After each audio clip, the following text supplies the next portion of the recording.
Between the 1970s and 1980s, between 25% and 50% of Native American women were forced sterilized.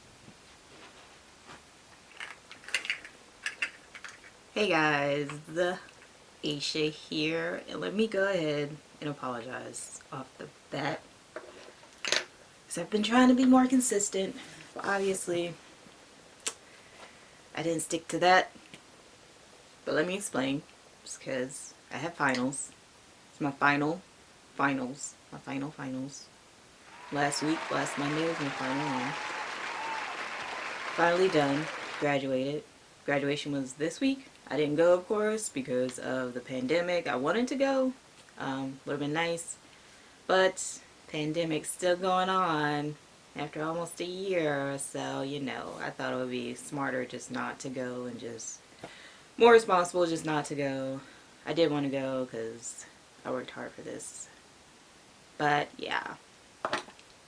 Anyway, I am back and I'm gonna definitely try to be even more consistent now. Especially since I don't have school anymore, because of course school. I always had to put school first. School is important. It was expensive. It was important. It was a lot. So now that that's done, I can focus on things that I actually want to do, and then also just work. And that's like a big part of what I had to do on a daily basis that I no longer have to do with homework and studying and all that stuff. This video idea came up because of some posts I saw on Facebook. Like a lot of things. I see posts on Facebook and people making ignorant comments, or posts on Instagram or something like that and people making ignorant comments. And I like ignorant in a bad way always. Not always. But ignorant in a way where they just don't know and they just aren't informed. Because that is the case from what I see so often. I decided to make this video because I feel like it's really important. And I feel like more people should know about this. Like, I really feel like a lot more people should know about this, especially given the fact that it's still happening today. And it doesn't seem like it's ever going to stop, because it continues to happen, like different periods, like constantly. It seems to happen constantly, like throughout history. It's happened so many different times to so many different groups of people. And it just seems like it's going to continue. And I feel like that's because a lot of people don't know about it or just don't care. I don't know. But anyway, now you can't say you don't know about it if you watch this. So here we go. I just got this idea. I honestly was going to do a video about the forced sterilization of Native American women and focus on that.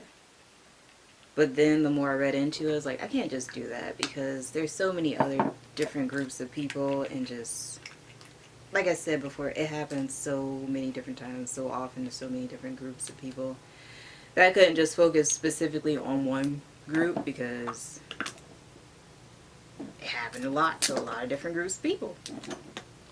Men and women. So I was like, you know what?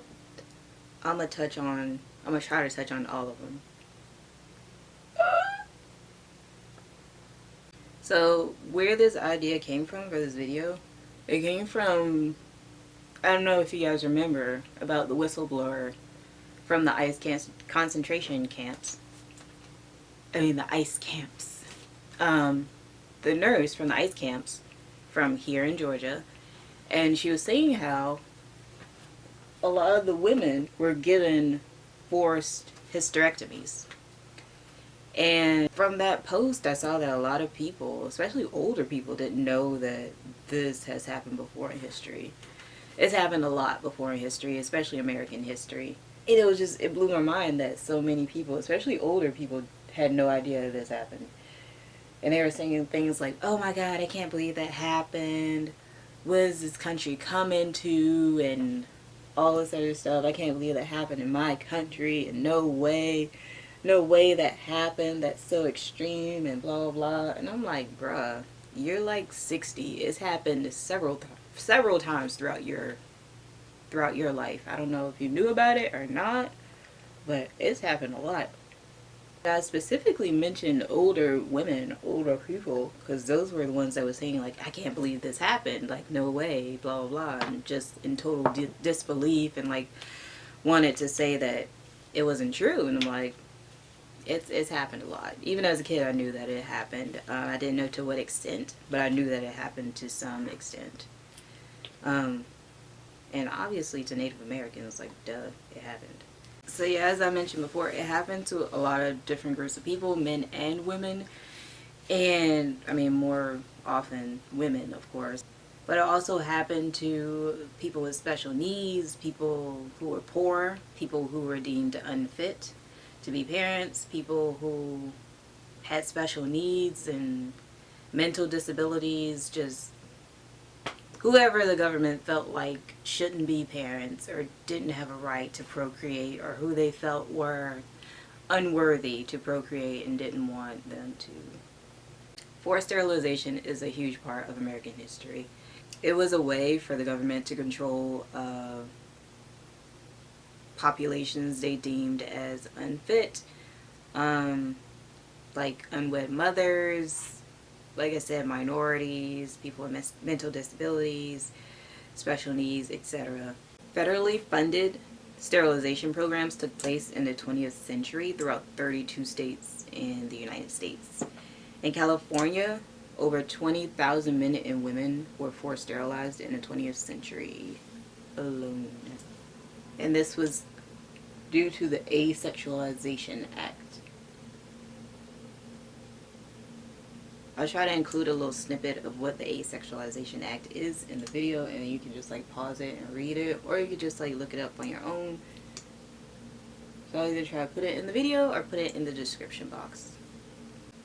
So according to a woman named Andrea Estrada at USC Santa Barbara, forced sterilization was rampant in California then, and so was the eugenics program.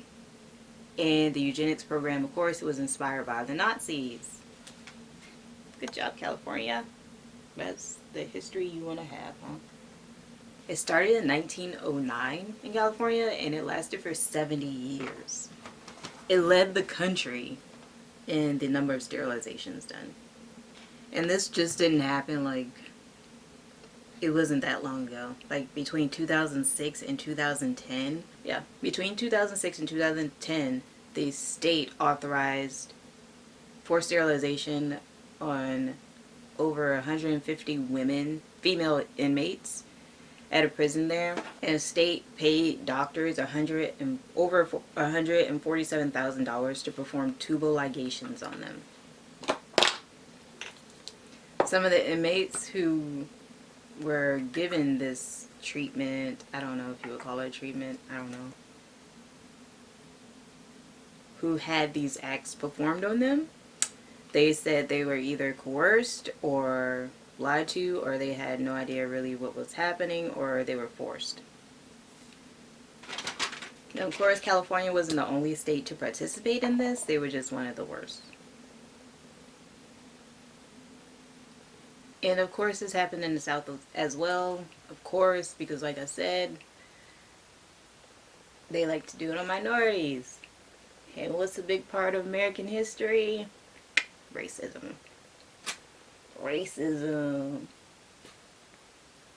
So anywho, since they already deem minorities as unfit and undesirable just because we're alive, they decided, yeah, of course, it's gonna happen to minorities. And of course, most minorities were poor as well, so poor, minority, sterilization.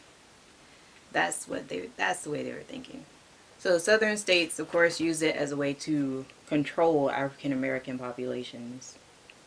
And I should have mentioned this earlier, but the way they would sterilize the women was either through tubal ligations, like I mentioned before, or hysterectomies. And during a hysterectomy is when they do a hysterectomy, they remove your entire uterus.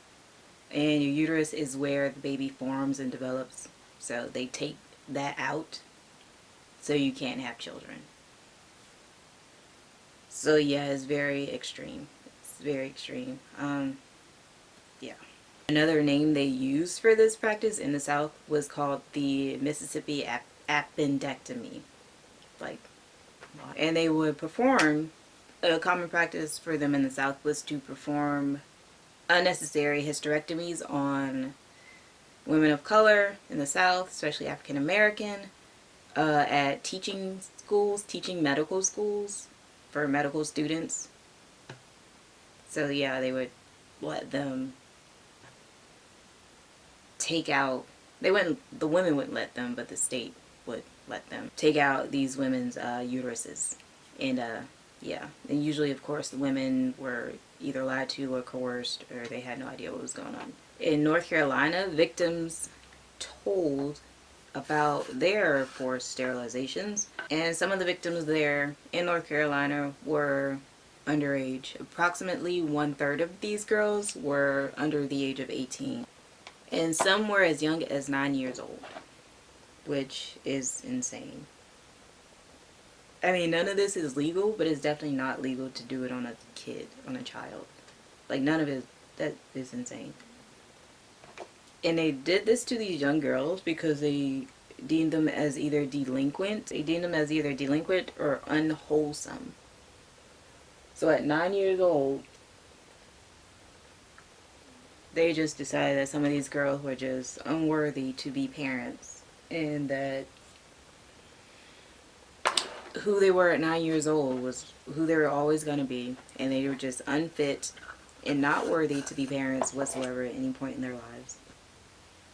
A man named Willie Lynch told about his experience at a detention center, a juvenile detention center in North Carolina, where he was sterilized at the age of 14 years old. Yeah. For men, they perform vasectomies to sterilize them, where they cut or puncture a tiny hole in their scrotum and they tie the tubes that carry the sperm. Not tie them. Do they tie them? Yeah. They either tie them or seal them or burn them, sealed with heat, in order to block the passage of the sperm. But if I'm not mistaken, I'm pretty sure vasectomies can be reversed. I'm like 90% sure they can be reversed. But yeah, that was done to children as well. So yeah, I'm pretty sure that vasectomies can be reversed. But hysterectomies can't.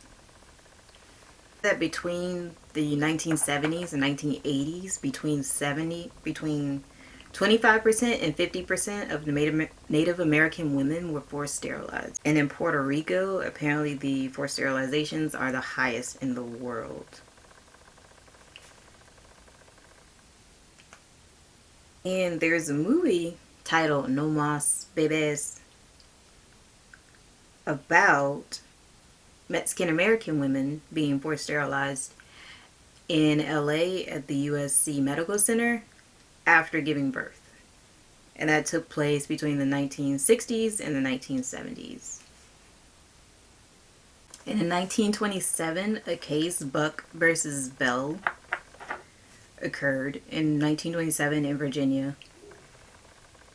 It occurred in this case. Involved a poor white woman who was forced sterilized. Apparently she was the first person to ever be forced sterilized there. But she was sterilized because her mom was forced institutionalized for being mentally unstable. Or as they called it, feeble-minded and promiscuous. So she was institutionalized, and because her mom was institutionalized, the state saw her as an unfit parent, even though, like, she didn't do anything. So after she gave birth to her first child, she was forced sterilized there, because they just automatically assumed that she would be unfit, and they saw her as unfit because her mom was institutionalized for what they saw as, for what they believe were reasons for her to be an unfit mother, or I don't know. It was, I don't know. It's wild. They just automatically assumed that woman was unfit because her mom was institutionalized. That's crazy. And most likely it was because she was poor. Because they made it a point to mention that she was poor. So if she wasn't poor, she would be fine. Wow. And apparently this case led to the forced sterilization of over 65,000 people between the 1920s and 1970s with mental illnesses and disabilities.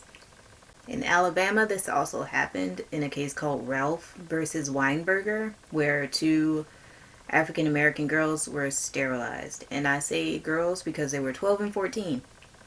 They were children. And they were forced sterilized as well, and they both had mental disabilities as well. And they also made a point to mention that they were poor. So two poor African American girls with mental disabilities were forced sterilized as well.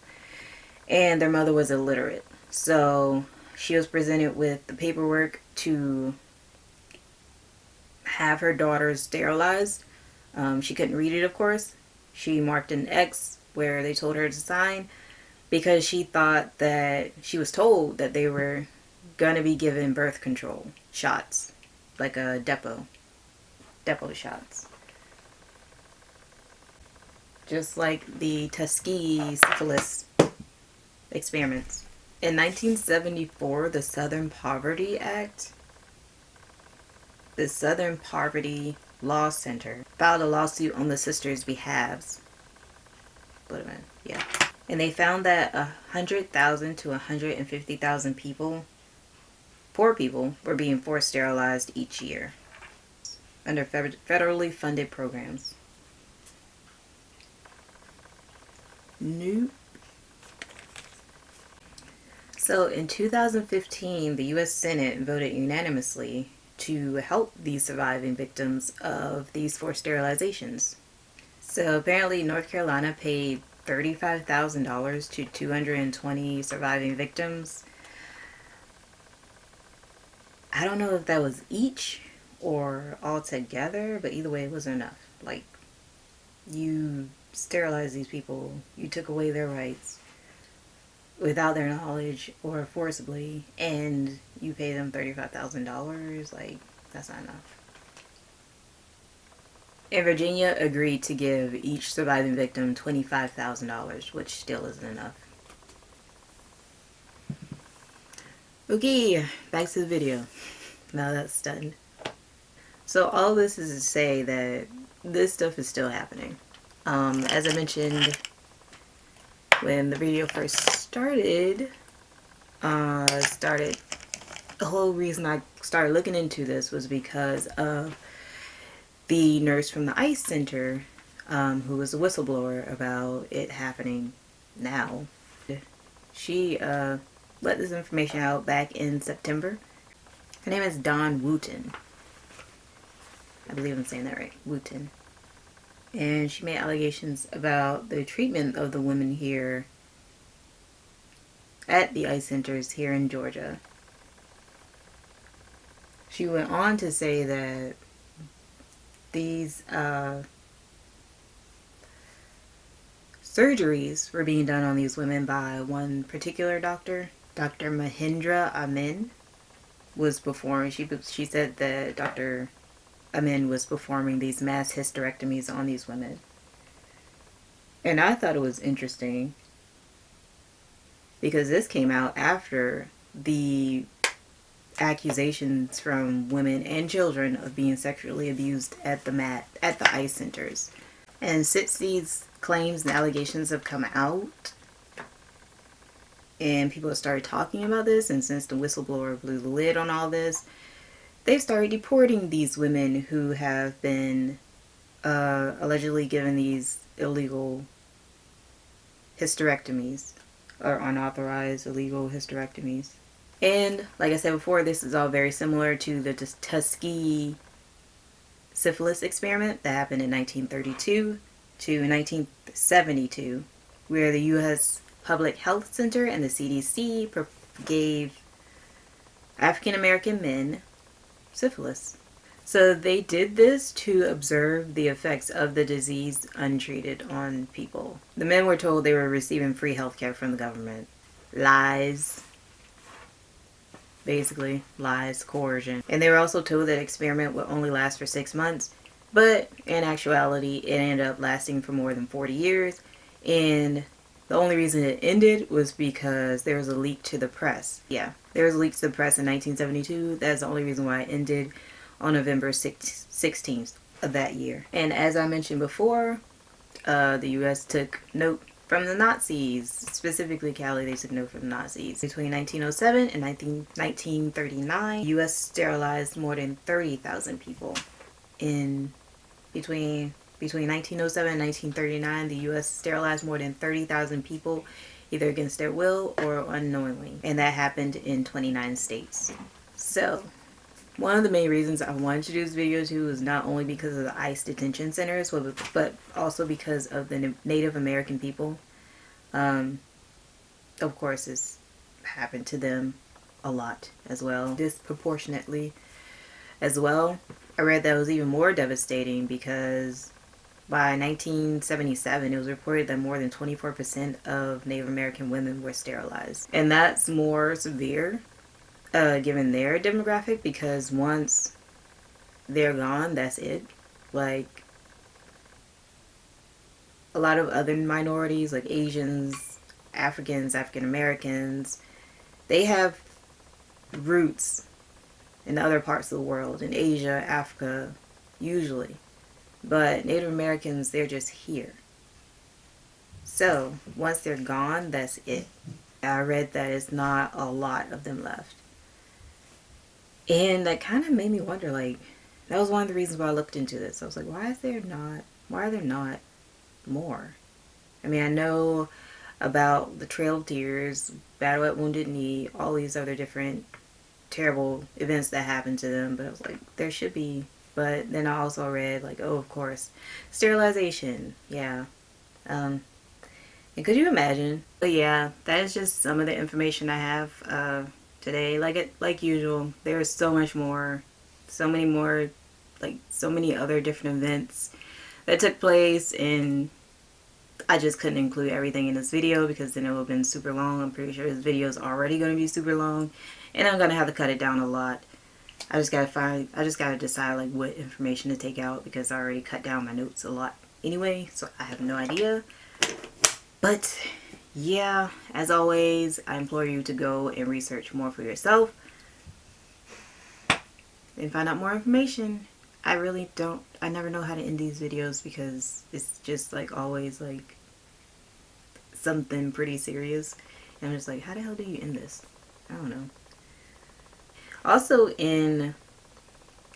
during Clinton's era, when he was in office, he mentioned the Tuskegee experiments. He apologized for them. He said it shouldn't have happened. It's a shameful time in America's history, etc., etc. But it's still happening, so what?